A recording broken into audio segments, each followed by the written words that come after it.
Thursday, 5th of September, Anno Domini 2024. Harnwell here at the helm, filling in for Steve Bannon. So as the campaigns, both of them, roll on towards November the 5th, 2 months now to go, it's clear that the campaign resources on both sides are being diverted towards Pennsylvania, Michigan, and Wisconsin. We're going to drill down on those three states. That's the running theme, I think, throughout this hour, because it has a number of knock-on consequences. And one of the realities is that those three states have an auto industry. California, not so much. And that's putting a lot of pressure on Kamala Harris, who in 2019 had sponsored a bill when she was still in the Senate for California to have all cars manufactured in America totally emissions free by 2030, which is obviously music to the ears of Californians, because they don't have any jobs riding on the back of it. Now that Kamala Harris has presidential ambitions, reality is starting to bite, and her campaign finds itself in difficulty with these three absolutely key swing states for both sides. Dave Walsh, now, good afternoon to you. You're following this quite attentively for some time. Can you just say a few words? In how great difficulty is the Kamala Harris campaign? Now, I know Axios have been trying to get a clarification from the campaign on this, because they've walked it back, but they're not officially saying that they're walking it back. They're refusing to comment on this. But I think it's an illustration that it realizes the consequences that what works, what is a populist tack in California, could cost them quite heavily in the Midwest. Yeah, Ben, on this topic and energy both, the trial balloons that have been floated up by the campaign, not from her lips on either of these things, but on energy, guess what? Oh, I'm not going to ban fracking, which she has been solidly in support of banning for 10 years plus as a senator and as the vice president of the United States. And then B, on EVs being mandated, as was a key official in California, very supportive of the 2035 elimination of any fossil burning vehicle, liquid fuel vehicle in California by then, which also spread to Virginia, by the way, has found now with voters, these are very unpopular positions. Even on the Dem side, a large portion of voters don't want to be mandated what kind of fuel vehicle that they must buy, want a choice in fuel, are against the massive inconvenience of the lack of charging stations. People are fully aware of the 25,000 to 35,000 euro or dollar battery liability one takes on owning one of these in terms of having to replace the battery in 7 to 10 years at a very, very high cost, and then the high cost of the vehicles to begin with. But now knowing fully that the elite governments here and in Europe have been trying to force a supply chain that is entirely Chinese on citizens in markets where car manufacturing is an essential industry for both union workers, automakers across North America, across Western Europe. Car making is a big deal. It's a big business. Those industries cannot be capitulated to China, where, for example, how big this industry is in China, 9 times larger, the Chinese-owned enterprise of car making than Elon Musk's Tesla. They're 9 times more manufacturing capacity of end-to-end EVs. Their goal is to bring the entire car into Europe and the entire car into the U.S. Consumers have wised up to this. They realize what the game is here. The government was talking about doing this with no plan whatsoever to deal with that basic fact, nor the fact of the lack of electrification in place to fuel these. We don't have enough electricity to fuel these. People are aware of that too, because of the part-time intermittent solar and wind resources now dominating the new equipment supply and electricity generation being so part-time. We don't have the energy to support a transition to EVs here. So for all these reasons, demand is beginning to wane. 33% or so last year. In Europe, down to 11% growth this year. So Volvo has dropped back, BMW before, Mercedes before, scaled back their plans to introduce these across their fleets over here. Ford Motor, most specifically, and Stellantis have scaled back their production investment plans for EVs. So the consumers are voting on this. And the voters, I think, are attentive as well, especially when they have jobs based on the auto industry in the Midwest. Let's just dig in. I think it would be helpful to do here. Let's dig into the then Senator Harris's policy positions. So in 2019, because people need to know that even though the campaign is evading going on the record here, these are her policy positions. In 2019, she co-sponsored the Zero Emissions Act, which would require by 2040 that 100% of passenger vehicle sales in the US release no greenhouse gases. That act didn't pass. But then in 2020, she returned to the theme, this time pushing 100% zero emission vehicles by 2035. So this is something when her ambitions were uniquely focused on California that she was extremely passionate about. And I think it just is an illustration that different areas of America have different priorities, radically different priorities. And that, if you're a Democrat winning, even though I know the point that this is unpopular even with Democrats, with some Democrats, but I get how a California Democrat might try and run on something like this. Unfortunately, as I was saying, it's not a one-size-fits-all that can be tried across the union. How long, Dave Walsh, you're an energy expert here, how long do you think the Harris campaign can evade going on the record as to whether it still supports this zero emissions mandate and whether it would do so under a Harris administration? Well, her campaign has attempted to come out while she's parading through Minnesota, but more importantly, Michigan, car country, Ohio, car country, Pennsylvania, steelmaking for autos.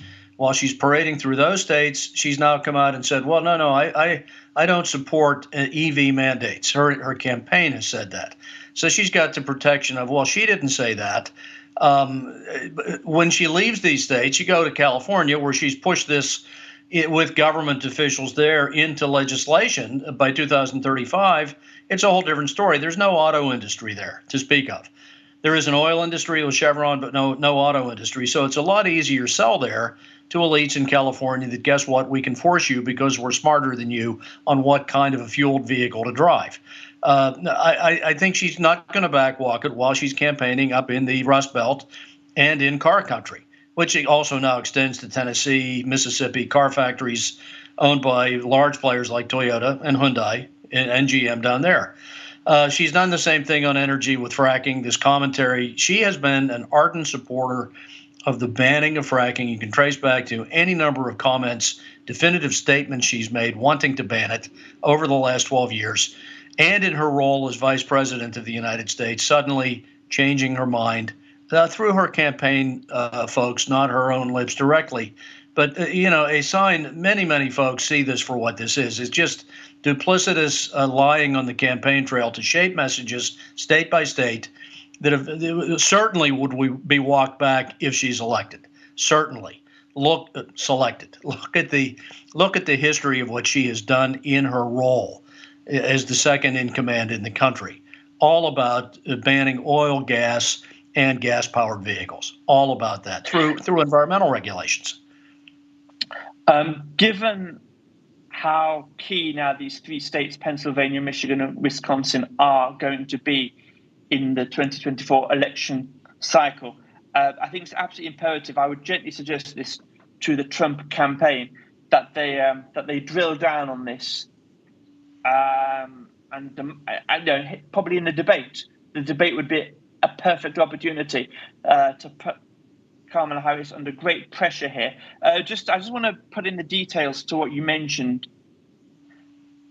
On the 28th, Axios asked the campaign whether the Harris campaign, whether she would sign or veto the bill that she had co-sponsored back in 2019. And her campaign has ultimately decided not to comment. That is the official position. It's not going to comment. The background to what you were saying was that in a briefing note last week, in a fact check email, the Harris campaign, not Harris herself, said that she, as you quoted, does not support an electric vehicle mandate. But there's no word. She won't. The campaign isn't saying formally whether she would sign or veto her own bill, a version of her own bill that she pushed in 2019 and again in 2020. I absolutely think Donald Trump needs to hit her around the face repeatedly with this in the debate. Dave, thanks very much for could you hold on, because I want to come back to you. There are some developments on the EV front, also in Sweden, in Europe, that I think is an indication of how the whole the lobby-led EV market has been overpushed and overhyped, and is collapsing. And it's very dangerous, therefore, to build an economic position around that, or even an energy position around that. Would you mind holding on for a short while? We'll come back and hit those points with you a little later on in the show. Yeah, I'm good, Ben. Thanks very much.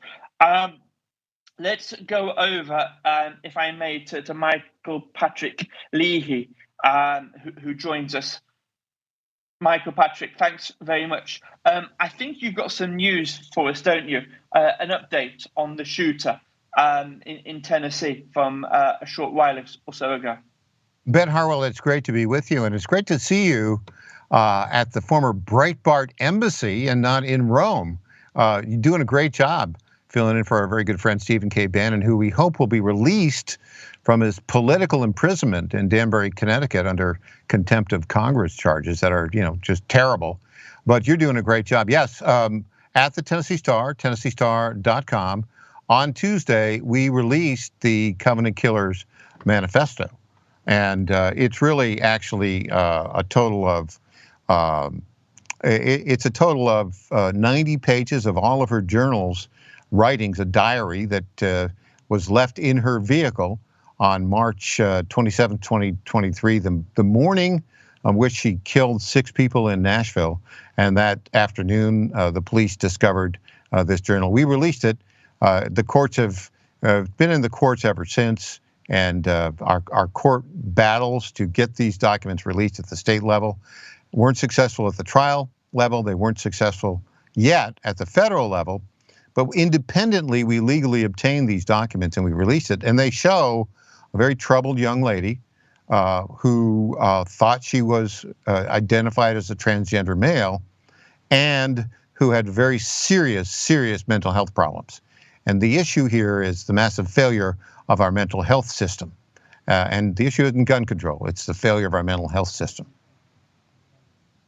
Michael Patrick, you've obviously read all of these documents. And just for the Woman Posse, as a reminder, this is a biological woman, a lady of 28 years of age, who murdered 3 9-year-old students, right? So that just gives an illustration, I think, of the frame of mind that unhinged.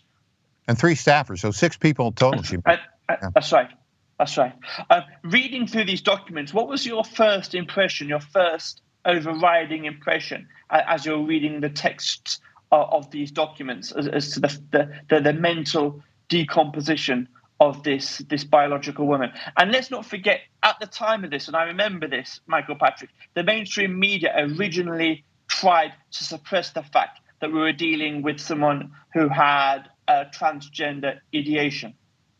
Yeah, well, she hated herself, she hated her gender, and she hated people. And she was very, very troubled. And you can read it, we've written some stories about it in June based upon the diary, the journal that we just released earlier this week.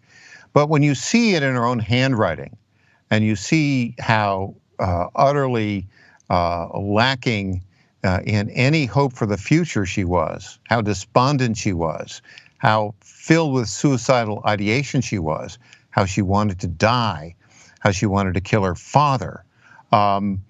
It was very clear that this was a young woman who was calling out for help and wasn't getting it. She was treated by Vanderbilt University Medical Center for psychiatric problems for 22 years. She was on SSRI drugs for at least 4 years. They didn't help. They made it a lot worse. Isn't it? We only have about 30 seconds left before we go into the break, and I'll ask you to hold on for a couple of moments. But it's again another situation where you have a young person with mental issues. They're all on these psychiatric drugs, aren't they? These schizophrenic treatments. Every single one of them, they have that, and they either take them or they don't take them. I think in a few cases, look, we'll make way for the break now. My hypothesis is that these drugs do a lot of good, but in a few instances, they make the situation a lot worse. I think the evidence supports exactly what you said, and we've got to address the mental health crisis, of the abuse of these psychotropic drugs by the medical profession, and the impact it has on young children throughout the country. That has to be addressed. It has to be a top priority. Yeah. It seems to me that the issue, yeah, absolutely. It seems to me that this is the issue. The issue is the psychological treatment. Obviously, so you have the first instance that these people are mentally unbalanced in a clinical sense, and that's obviously a dangerous position to have. And of course, the gun laws already make provision for that, right? And then the second instance is that quite correctly they prescribe and they take medicine. And yet, perhaps it's 1 in 1,000, perhaps it's 1 in 10,000, perhaps it's even 1 in 100,000. There are these instances where it seems to exacerbate them being the mental problems rather than ameliorate them. And I've never seen any admission from this from the pharmaceutical industry, the pharmaceutical industrial complex, I might also call it. There are certain issues where these things, it's probably because they don't want to be sued to kingdom come. Because if there is, in a very small percentage of cases, an exacerbating effect with these drugs, it's possible that the pharmaceuticals could actually be held responsible when things like this happen. Okay, so you've read the letters. I think there are 20 or so of these ring binders that comprise in total this manifesto. What's your takeaway then? We heard that your first takeaway was that on reading this, you were dealing with a very troubled individual. After the passage of a couple of days and you've had a chance to absorb this, do you have any more long-term conclusions that you think society would benefit from? Yeah, I think all of these records should be made public. We only made public what we obtained legally in June, which is the 90 pages from her journal for the last 3 months of her life. As you pointed out, there were 20 other journals found in her house that afternoon that covered about 1,000 pages over 15 years. We've not seen that. We've not seen the spiral notebook that she left behind. That was her operational plan of attack. All of this information should be released to the public. It is in the public interest to see them. The Freedom of Information Act has been abused by the FBI because they've refused to release it. The Tennessee Public Records Act has been abused by Metro Nashville government. They should have released this as well. And there's a reason they're trying to hide it. Part of it is political because they're concerned it will have some impact on certain vulnerable groups, such as transgenders, but also because they don't want anything to interrupt the gun control agenda. When this comes out, it's very clear that this is a mental health problem, not a gun control problem. And I think that's the main point on all this, Ben. Michael Patrick Leahy, I know you have to bounce, and I'm very grateful for you coming on the show this afternoon. Just before you go, here's a controversial question for you. Because you're one of the few people I think that will have studied all of these documents profoundly. Is there a relationship but it has been questioned. The question has been raised in certain corners of the internet. So I'll ask it of you. You can either answer it or deflect. Do you think there is a relationship? Obviously, I'm not saying that everyone who has transgender ideation is a potential mass murderer. I'm far from it. I am absolutely not suggesting that. But do you think there is a correlation between people who have this gender dysphoria and mental illness in general? There's clearly a correlation. Is there causality? Probably. That's my view as a journalist and not as a medical professional. But again, that's why all these records, the writings of mass murderers need to be released so we can study, understand them, and take action so that it doesn't happen again in the future. Okay, Michael Patrick Leahy from Star News Digital Media. Thanks very much for coming on the show. I'll flag up that article which you mentioned, which is on the TennesseeStar.com, which is your statement on the Covenant Killers Journal. Where else can people go to keep in touch with your writings on social media? And they can help us because our legal issues require some funding. And so they can go to TennesseeStar.com/donate, TennesseeStar.com/donate, and help us out. And all our stories are seen at TennesseeStar.com. And social media? Social media, best to go to the TN Star, or on my X account, which is Michael P. Leahy. Brilliant. Thanks very much for joining us on the show today. We'll catch up again with you soon. God bless. Okay, so we're going to shift back into campaign mode now. As we were talking about the concentration towards those 3 states and discuss the implications with regards to Arizona and Gina Swoboda. Actually, in fact, a slight mix-up, I think, on the preview camera for a moment. We're about to jump straight to Dave Walsh. Gina, good afternoon to you. Tell me, if you wouldn't mind. We were discussing just before you came on about the partial stay from the Supreme Court. On the let me get this right, because I need to go back to I've lost it now. My Spanish isn't as good as my Italian. I'm afraid. Mi familia vota. Mi familia vota. Thank you. It took a bit of time. Tell me, the breakdown of this is pretty important, isn't it? Not just in Arizona, because this partial stay has said that when using the state voter registration form for the voter list, the proof of citizenship, it's highly appropriate for the state to ask of proof for citizenship. And you've been involved with this case before the Supreme Court, and provisionally the Supremes have sided with you. This is great news, right? It is. This is hugely important. Arizona has been in the forefront of fighting for proof of citizenship, for voter registration for over a decade. And we've worked very hard to comply with previous court rulings. But we just can't have an open border and have people coming over. And they give these forms. So this is a stay that is urgently needed, and we're very grateful. We're not done. We're going to continue. Hold on, Gina. We're going to come back to you in 2 minutes. We're also going to discuss this second case with your name on it before the Supreme Court as well.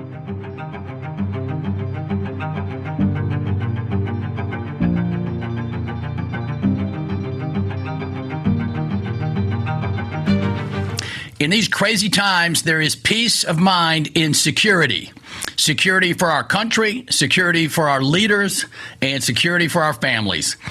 But you're not financially secure if all your eggs are in one basket. Gold and silver are an excellent way to diversify your savings. They're a hedge against inflation. With Birch Gold Group, you can own physical gold and silver in a tax-sheltered retirement account.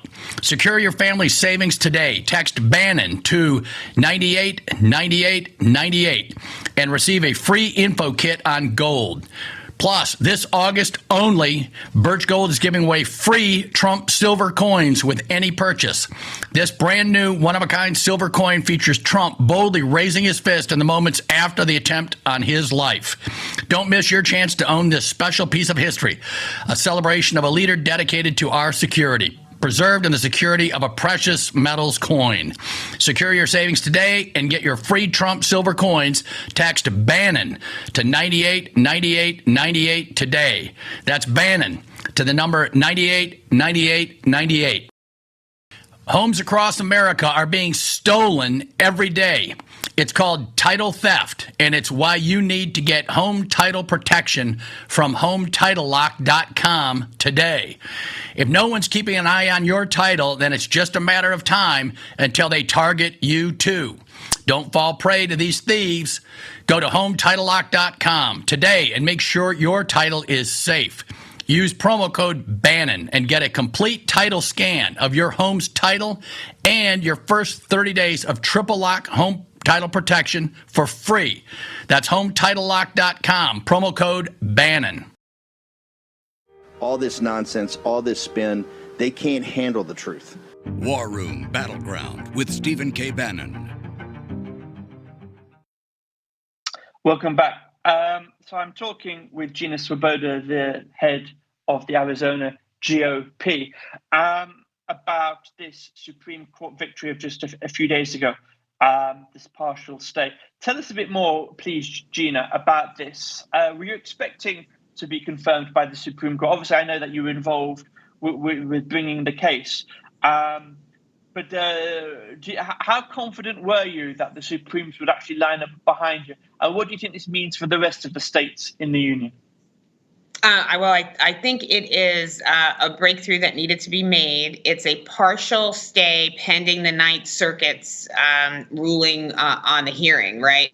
So what the Supreme Court said is, we're going to allow this statute that Arizona passed to go into effect until the Ninth Circuit, which is where we're sitting right now being heard, makes their decision. I expect the Ninth Circuit, if passed is prologue, will rule against us, and then we will appeal the entire case back up to SCOTUS.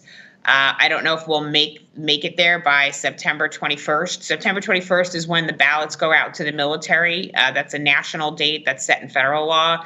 So, every bite that we can take to make sure that we're closing gaps and that we're fighting to demonstrate that we are watching the field is urgent. And I'm very proud of that case. And I think at the end of the day, the whole thing will be upheld. We had in there also, Ben, a requirement that if you're voting for president at all in the state of Arizona, or if you're voting by mail in the state of Arizona, you likewise must show proof of citizenship. Those two provisions are still on hold, and we're going to continue to fight to get those codified.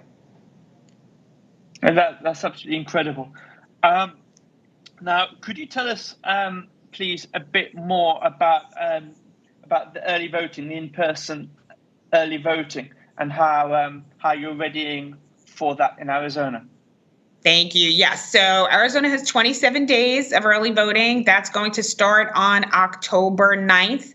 Our voter registration deadline is 29 days out. So if you're in Arizona or someone you love is in Arizona, make sure they register to vote by October 7th. And everyone in Arizona should check their voter registration by going to arizona.vote and make sure everything's accurate.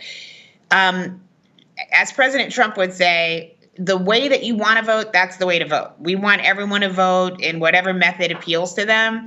I do need people to consider, I've got people working multiple shifts in this horrible, horrible Harris-Biden economy, and election day is a Tuesday. And if everybody waits till the last minute, if something goes wrong in your life, if your car breaks down or you pull a second shift or Susie gets sick, you might not make it to the polls. So if you do have the opportunity to vote early, I do encourage people to take advantage of that and to go ahead. You can just walk into any polling place that's open in Arizona. You don't have to be on a list. If you go to arizona.vote, you can see the nearest location closest to you that is open during those 27 days, beginning October 9th. What we don't want is for something to go wrong, like it did in Maricopa with the equipment on Election Day in 2022, which cost Abe Hamaday and Carrie Lake probably their elections, right? So any way you can vote, please get out and do it. I just want to add that some of the press reports today and yesterday have been noting how the Trump campaign is pulling out resources from New Hampshire, Minnesota, and Virginia in order to concentrate on Pennsylvania, Michigan, and Wisconsin. Your state is not in play with regard to that withdrawal of resources from the Trump campaign. North Carolina, Arizona, and Nevada are very much still being supported by the campaign. Okay, Gina, would you just mind just giving those deadline dates once again for in-person early voting? Thank you, Ben. So October 7th is the voter registration deadline. Go to servicearizona.com, all spelled out, to register to vote. October 9th is when you can start voting early in person. Go to arizona.vote. I'm litigating many issues, including suing our very bad governor who's trying to put voting locations in juvenile correction facilities. So if you want to go to azgop.com and hit the donate button, Posse, that helps me continue the fight. And thank you. I'm very grateful to the Posse and to all of you. Thank you, Ben. Thanks, Gina. And just briefly, your socials, if people want to stay in touch with your output, with your analysis, with your campaigning. Yeah, right on. And I have whiteboard videos. I talk all about this litigation. So if you go to YouTube and you put in Arizona Republican Party, you'll see my little whiteboard videos on the litigation. If you go to X, hit us at AZGOP, and I'm on there at Gina Swoboda, and we are just grateful for the Posse. It's going to be the people that save this country. We built it. We're going to save it. Thank you, Ben. With your whiteboard demonstrations, you're really the MAGA's response to Karl Rove. Gina Swoboda, thanks very much for joining us on the show today. We look forward to catching up with you again soon. Back to Dave Walsh now, and the auto industry. There were some, I saw something very interesting here this morning, I think it was in the Financial Times, that Volvo, the Swedish car giant, has abandoned its plans to have by EV only by 2030. What does that tell you about the health of the EV side of the auto industry, and more importantly, the lobbying, the huge lobbying in parliaments around the world on behalf of the enviro fanatics? What did it tell you about the health of that lobby, that Volvo, in Scandinavia, of course, right? The heart of uber liberal political correctness on all fronts, on all metrics, that it's actually walking back its earlier flagship commitment. Well, I think they're running into lobbies here in North America and Europe every bit as strong as the Green Movement in terms of labor.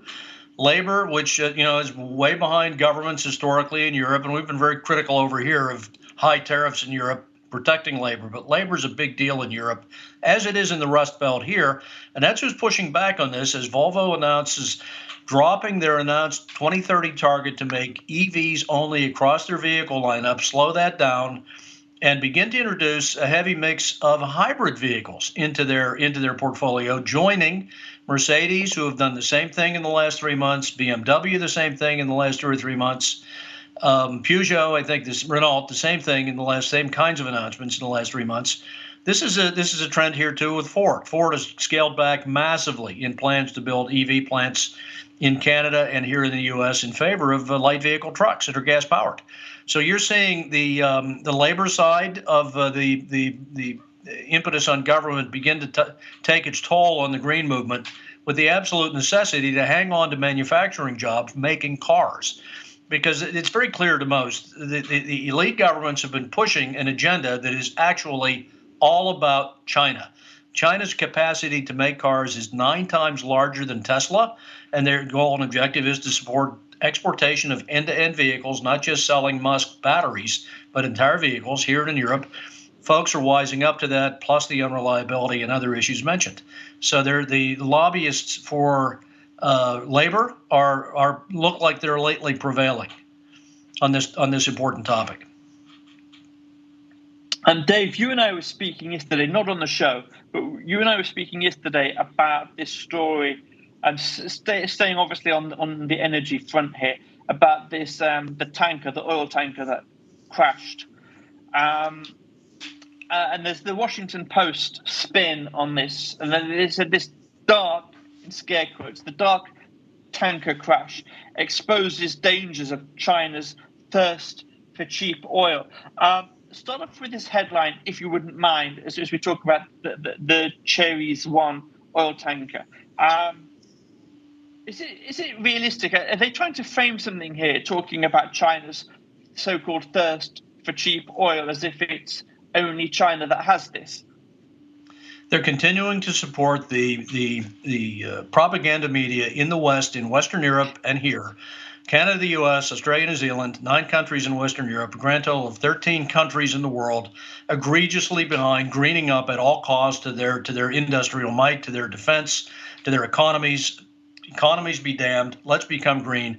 I can tell you 174 countries in the world are not on that page, led by China, India, Turkey, Japan included, not on that page. Mexico, not on that page. On and on. A vast majority of countries want a better lifestyle for their people through the continued use of industrial development, fossil fuels, petrochemical plants, chemical plants, plastics plants, all the kinds of manufacturing, steel, specialty steel making, auto manufacturing, phosphate development for fertilizer, all of the stuff that's heavily dependent on power, electric power to make, pulp and paper included. The third world, the developing world, the BRICS world wants those industries in their countries. Our 13 countries have now taken steps on eschewing oil, as in that headline, cheap oil is some negative thing. God willing, our country here, Canada, Western Europe, will return to manufacturing and also desire cheap oil. We all want that in abundance to be able to manufacture products to support a developed economy.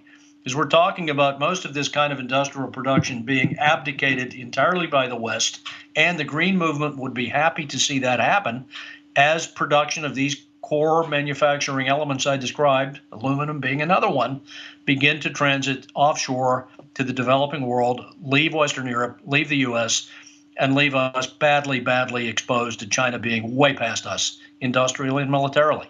So the propaganda media is still on this page of this thirst for cheap oil being some kind of it's a blessing to China that their economy is so manufacturing intensive and their balance of trade is so favorable to them. Wishing that we were in the same place. One of our biggest 4 of our 5 largest exports now are LNG, crude oil, chemicals made from crude oil, and plastics made from crude oil are at the top of our export list now. We need to keep that here in terms of balance of trade. Dave, I know you've got to bounce, but just before you do, here's my final question. If you could just handle this in about 30 seconds. This oil tanker, the Cherries 1, crashed off the coast of Malaysia, I think it was, because it apparently turned its transponder off, its satellite locator off that alerts its presence to other ships.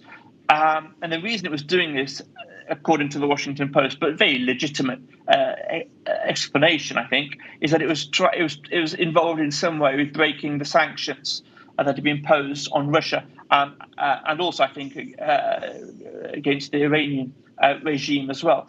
Do you think, just like in 30 seconds, this could have been, had the Cherries 1 been full, this would have actually been a massive environmental catastrophe. It had recently just dropped it, unloaded its oil in China. Do you think that in some ways it's actually the Western sanctions that are perhaps in some way responsible for this catastrophe, which could have been 1,000 times worse? Completely responsible for it. We have pushed together China and Russia, who together conjointly have crushed OPEC basically in its pricing power. Russia exporting huge quantities of oil to China, 2 million barrels a day, another 1.8 million barrels to India at prices well below Brent crude. Both cases about in the mid 50s dollars per barrel. Brent crude's up there at $75 per barrel. Shipping oil from Iran and Iraq to Russia. To China, rather, Iran about 1.8 million barrels a day, moving around the boycotts. You've now got oil trading in the world, about 42% of it, cross-country oil trade being exported and imported by country, about 42% of it well below Brent crude levels because of the attempts to evade the European cap of $60 a barrel. And by the way, European imports of Russian oil skyrocketed in May and June of this year at numbers below $60 a barrel to fit inside of the boycotts. It's become productive for Russia to re-export to Europe. Dave, that's an amazing analysis. Where do people go on social media to keep up with your commentary? And I'll say we have caused all of that to happen with the policies that have forced Russia and China to conjoin in enjoying very, very low-cost energy. You can find me on Getter at Dave Walsh Energy, on Truth Social, and now on X at Dave Walsh Energy. Thank you, Ben. Dave, thanks very much. Outstanding. We only have a few minutes left. Steve Stern, I know you had a great phone call yesterday, but before you quickly mention that, tell me something right now, an update, if you will, on what the work that's being done to maximize turnout for the Trump campaign as we move towards November the 5th?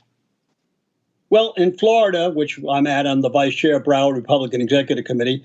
We just hit this week, and I'm glad I'm on because we hit 1 million more Republicans than Democrats in the state of Florida. And how did that happen? Well, it happened through precinct strategy, and that's how we're getting the vote out. We've got people walking, we've got people texting, we've got people emailing, we've got people doing everything we can. So our call yesterday was very important to the Trump campaign because we had a very important person on who was nice enough to get on here. Bill McGinley, you've had him on a lot. He talked about what the campaign is doing, how they're helping, and many of our people who were on there yesterday talked about that. So we had Dan Schultz on there who talked about precinct strategy.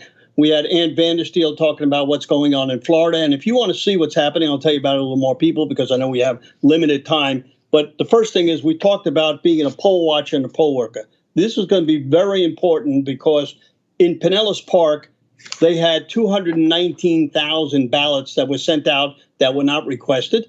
And in Miami-Dade, they had 179,000 ballots that were sent out that were not requested in June. That's going to be a very important thing, and a lot of our people talked about that. We had Marcel Strevich from Ohio talking about that.